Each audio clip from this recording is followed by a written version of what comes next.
Você que trouxe a sua Bíblia, vamos juntos fazer a leitura de um texto sagrado em João, capítulo de número 7, o versículo de número 50. Nicodemos, que era um deles, o que de noite fora ter com Jesus, disse-lhes: porventura condena a nossa lei um homem sem primeiro o ouvir e ter conhecimento do que faz? Responderam eles, disseram-lhe: és tu também da Galileia? Examina e verás que da Galileia nenhum profeta surgiu. Amém.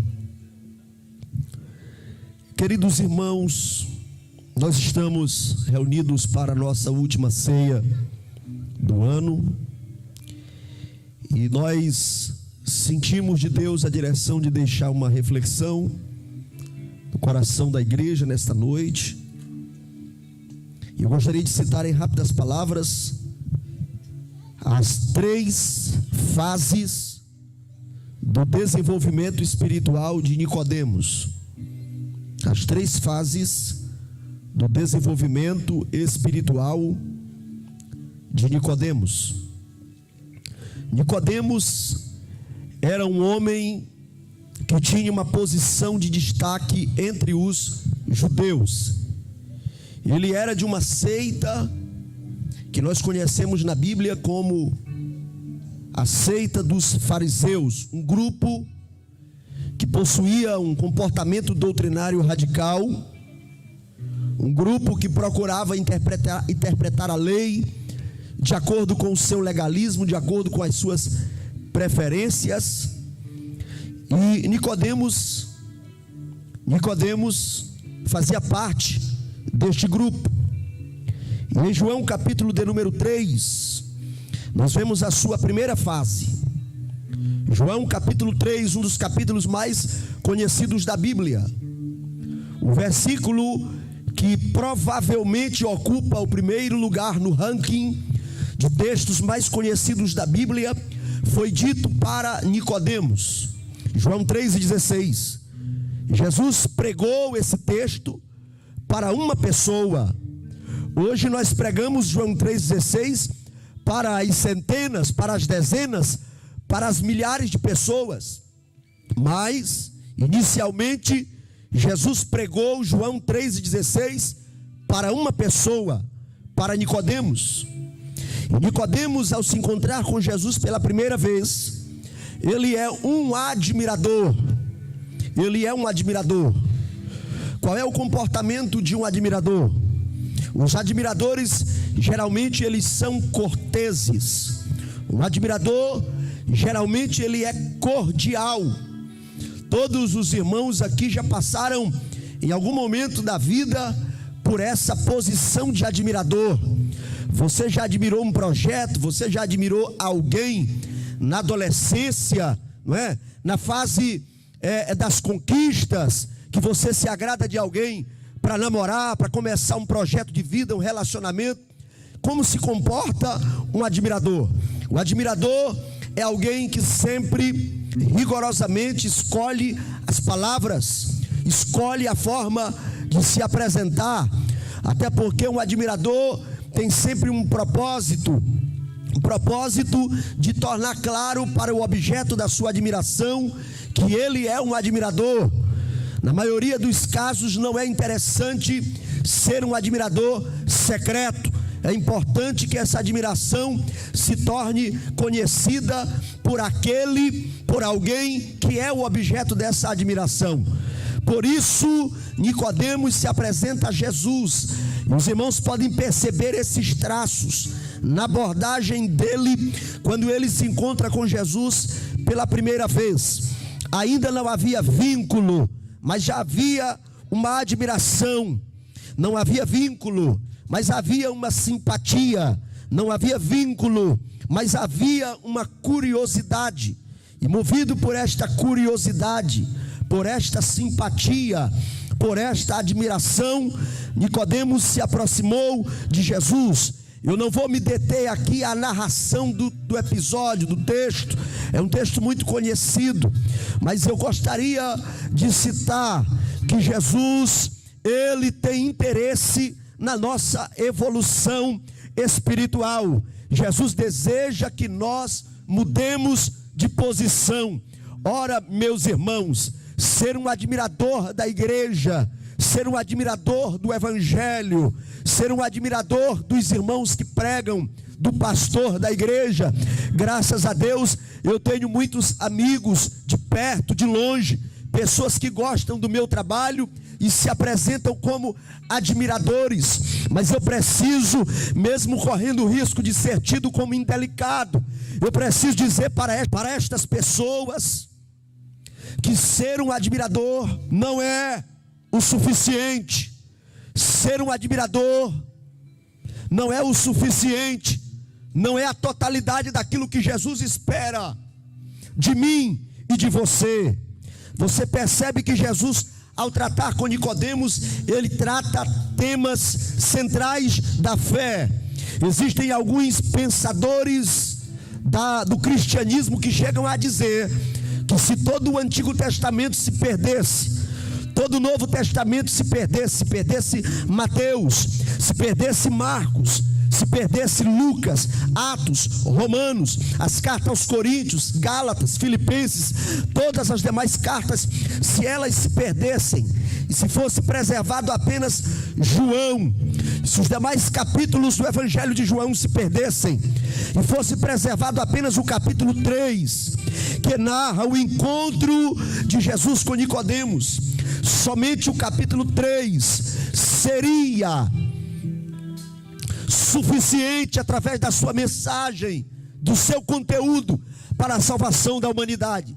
Se o homem ler o capítulo 3 de João e obedecer a palavra de Deus, essa palavra que Jesus apresentou para aquele homem já é o suficiente para que o homem ingresse no estado de salvação. Porque a conversa que Jesus teve com Nicodemos, Jesus não estava com medo de perder um simpatizante, porque às vezes nós temos medo de nos posicionar, porque nós temos pessoas, às vezes nós temos pessoas animadas perto de nós. Olhe para cá, às vezes nós temos pessoas animadas, simpatizantes, admiradores, mas nem todos os animados são engajados. Nós temos pessoas na igreja animadas, se você encontrá-las na praça, elas dão a paz do Senhor com muito ânimo. No supermercado, elas lhe cumprimentam com muito ânimo, lhe recebem com um sorriso, com um abraço.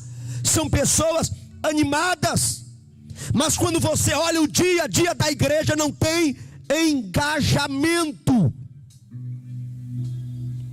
E você percebe que Jesus aqui, ele não temeu perder um admirador, perder um simpatizante, perder alguém animado. Jesus estava interessado que Nicodemos se tornasse alguém engajado na igreja, na fé, no evangelho e na palavra de Deus.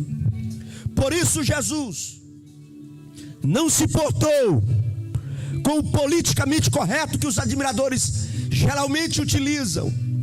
Jesus não se portou observando o cuidado linguístico para não ofender aquele admirador. Jesus, com muita objetividade, disse para ele: na verdade te digo que aquele que não nascer de novo não pode ver o reino de Deus.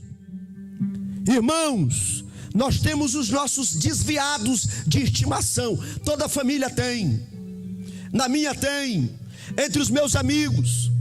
Os desviados de estimação, eles estão tão próximos de nós, que a gente às vezes usa de uma certa misericórdia irresponsável com estas pessoas. Não, eu não preciso dizer isso, vai constranger.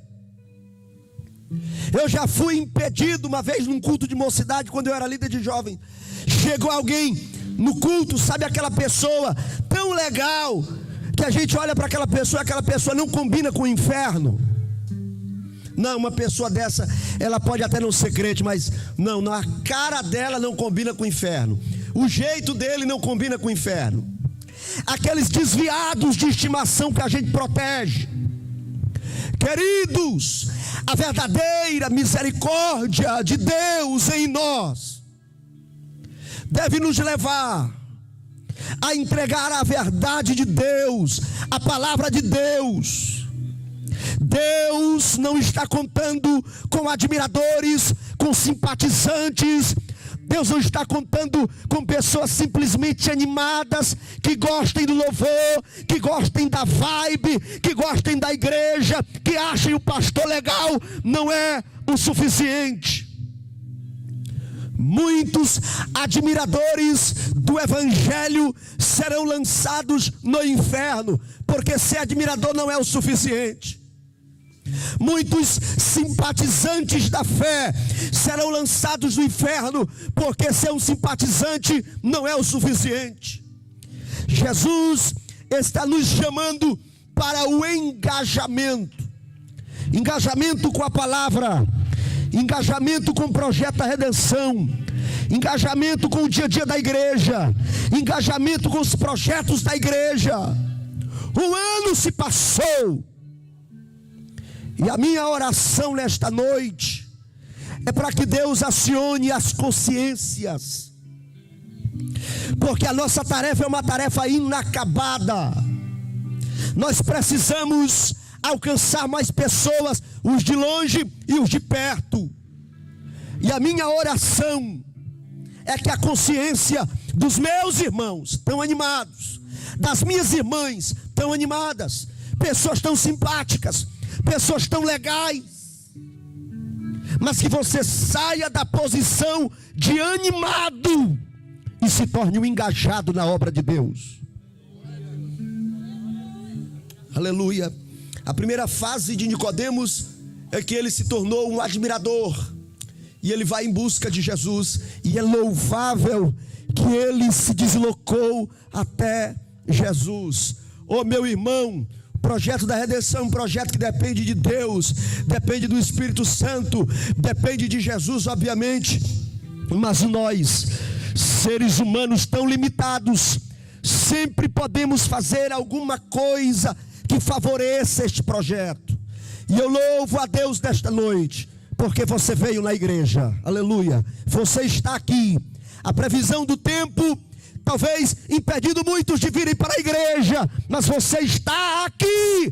Tem algo a se notificar esta noite. Você está em um ambiente, na esfera de atuação de Jesus Cristo, e nessa esfera de atuação, aonde Jesus opera, aonde Ele se manifesta, eu preciso dizer para você que o milagre, querido, não é que ele vai começar a acontecer, a mudança não é que vai começar a acontecer, já começou a acontecer, já está acontecendo, pelo poder do nome de Jesus.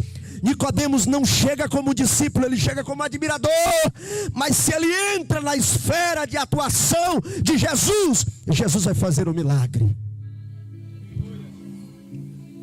No texto que lemos, Nicodemos está presente no Sinédrio. Aonde ele estava? No Sinédrio. O nome de Jesus está sendo citado.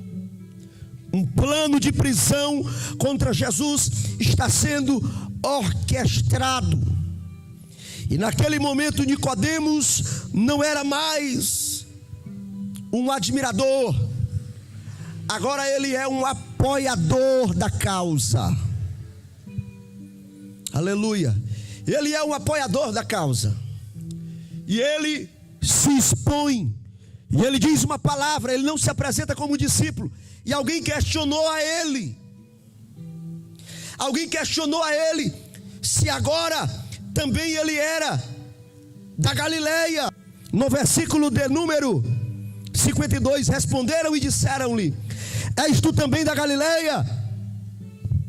Estavam insinuando que Nicodemos já era um adepto do cristianismo, era um adepto do grupo de Jesus. Nicodemos não se declarou, mas a sua palavra já deslocou ele da posição de admirador para apoiador. Existem admiradores que admiram tanto, mas não movem uma palha.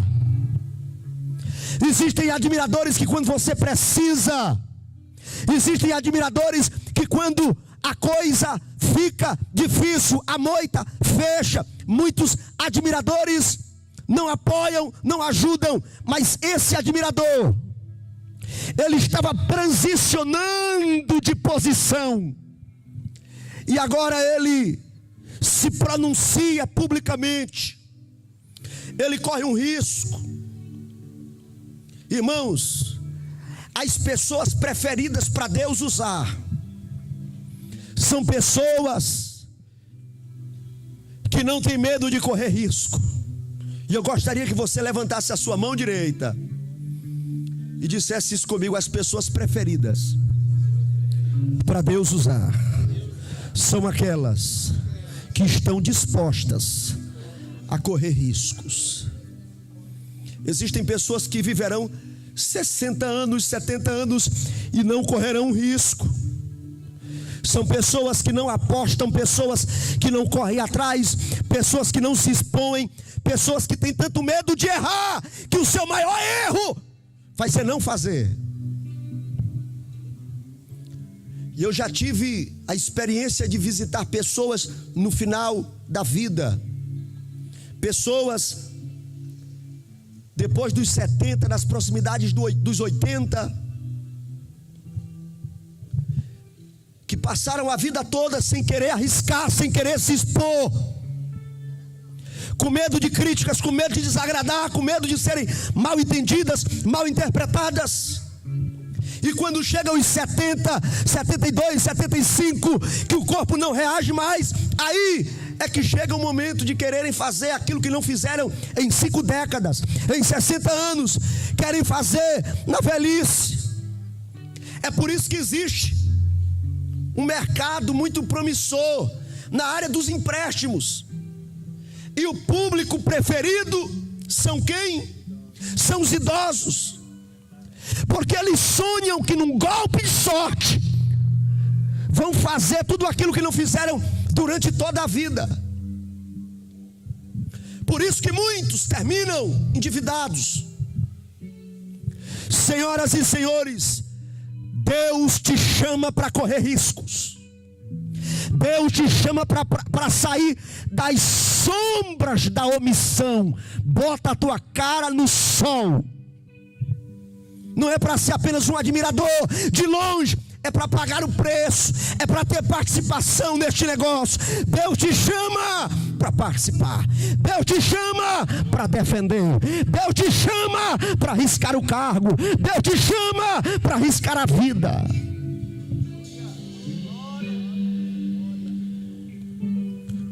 Diga comigo assim, João capítulo 3, versículo 16. Diga assim, muita gente conhece, mas 1 de João 3,16 nem todos conhecem. João 3,16, porque Deus amou o mundo de tal maneira que deu seu Filho unigênito para que todo aquele que nele crê não pereça, mas tenha a vida. Agora 1 de João, lá no final da Bíblia, 1 de João 3,16, conhecemos o amor nisto, que Ele deu a sua vida por nós, e nós devemos dar a vida pelos nossos irmãos. Você sabia que tem um texto na Bíblia que diz que se for necessário, você precisa dar a vida pelos teus irmãos? João 3,16, foi Ele que deu a vida por nós. Agora 1 de João 3,16 é a nossa vez de se expor e correr riscos pelo Evangelho. Aleluia. Queridos, estamos finalizando o ano. Hoje é a última ceia, vamos tomar a ceia. E a minha oração é que você não termine o ano como admirador, como animado na igreja, mas que você seja engajado com esse projeto. Para que você se exponha, para que você abrace, para que você levante a bandeira ensanguentada do Evangelho e declare: Deus, usa a minha vida nas tuas mãos. A última fase de Nicodemos, e aqui eu encerro. A última fase de Nicodemos foi naquela sexta-feira, quando o corpo de Jesus está na cruz do Calvário. Jesus já está morto. José de Arimateia se apresenta para tirar o corpo de Jesus, mas ele não vai só, tem alguém com ele. Quem vai com ele é Nicodemos.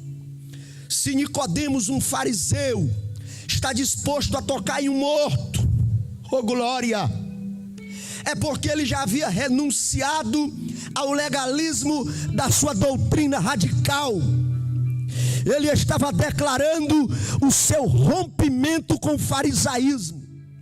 E ele está se apresentando, irmãos, visitar Jesus de noite em uma casa, em uma mansão, em uma hospedagem, com uma mesa farta, com gargalhadas, com sorrisos, foi o começo da história. Agora ter coragem de se apresentar diante do Cristo morto, pendurado na cruz, não é mais para um admirador, é para um discípulo convicto da sua missão, que é uma nova criatura em Deus. Quando nós olhamos, nós vemos a evolução na cronologia do discipulado de Nicodemos. Há uma evolução. E eu sempre me pergunto para Deus, como está a minha evolução? Como está a minha leitura da Bíblia? Como estão as minhas pesquisas? Como está a minha vida de oração? Como está o meu devocional? Muitos dos discípulos de Jesus, a maioria absoluta, eles prometeram. Teve um que disse para Jesus: Jesus, não, eu não concordo que vai acontecer isso contigo. Eu estou aqui para te defender. Teve um momento que ele puxou um punhal, puxou uma faca, uma espada. Mas agora o Cristo está lá. E aqueles discípulos que fizeram promessas não apareceram para remover o corpo. Mas Nicodemos está ali, porque mudou de fase. Era um admirador, se tornou um apoiador. Mas muitos apoiadores recuam da fase do apoio. Existem pessoas que o seu apoio que ele dá na igreja é como se fosse uma anestesia para a sua consciência, para ele se sentir bem com Deus, ainda que seja por uma semana. Eu vou fazer ali uma fezinha naquela igreja. Eu vou fazer uma fezinha naquela igreja, 500 tijolos, 10 sacos de cimento. Irmãos, eu sei que é arriscado pregar um tipo de mensagem dessa em plena construção, mas eu estou pregando que nós temos que assumir riscos, porque nós estamos tratando a respeito do destino eterno das pessoas. Uma palavra pode mudar o destino de alguém. Você acredita nisso, irmão? Você acredita nisso? Uma palavra pode mudar o destino de alguém. E aquela pessoa mudou de vida. Jesus nos ensina que o posicionamento gera engajamento. Se posicione, e quem está com você vai ter que decidir o que é que quer da vida. Ou se torna um discípulo de Jesus, ou se torna alguém que vai se expor por Jesus, ou então terá que conviver com a dura realidade.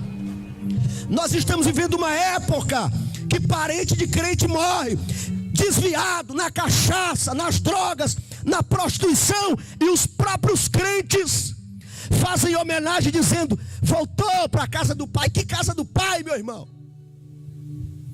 Que crente é você que quando é o ímpio lá de longe que morre sem Jesus, você diz que ele vai para o inferno, mas quando é um parente, aí o camarada diz: voltou com Deus, está no céu. Que céu, meu amigo? Verdade tem que ser dita. Verdade não mata. Você quer saber o que mata? O que mata é mentira, o que mata é falsidade, o que mata é pecado, o que mata é prostituição, o que mata é vaidade. Agora a verdade, ela prepara o homem para entrar nas mansões eternas e viver a eternidade com Deus. coloque de pé em nome de Jesus, que eu estou me empolgando, aí eu não vou parar mais a mensagem. Oh, aleluia. Oh, aleluia.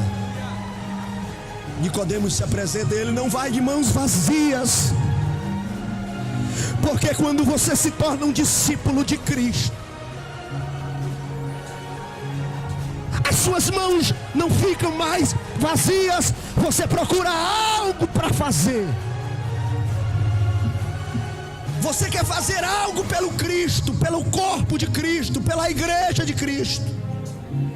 Nicodemos se apresenta a Jesus com especiarias em suas mãos,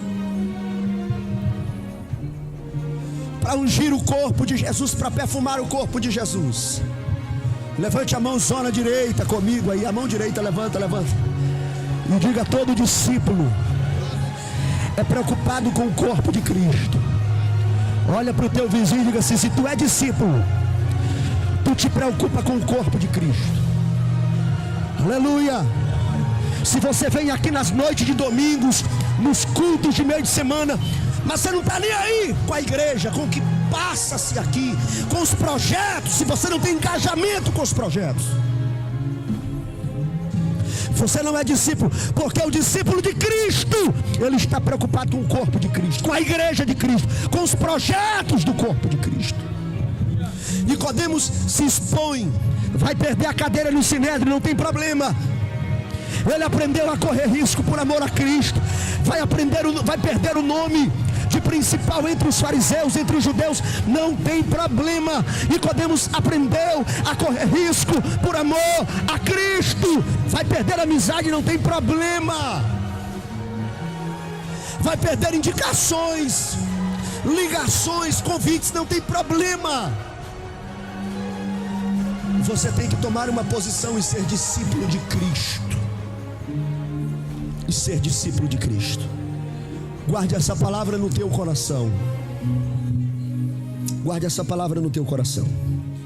Se tiver alguém que deseja receber a oração antes da ceia, eu estou te convidando a vir à frente. E em ato subsequente nós já iremos participar da ceia. Se tiver, venha. Nós te adoramos nesta noite, nós te engrandecemos nesta noite, porque tu és maravilhoso, meu Pai. E eu sei que tu tens o melhor para nós, o melhor para a igreja, o melhor para o teu povo, Senhor.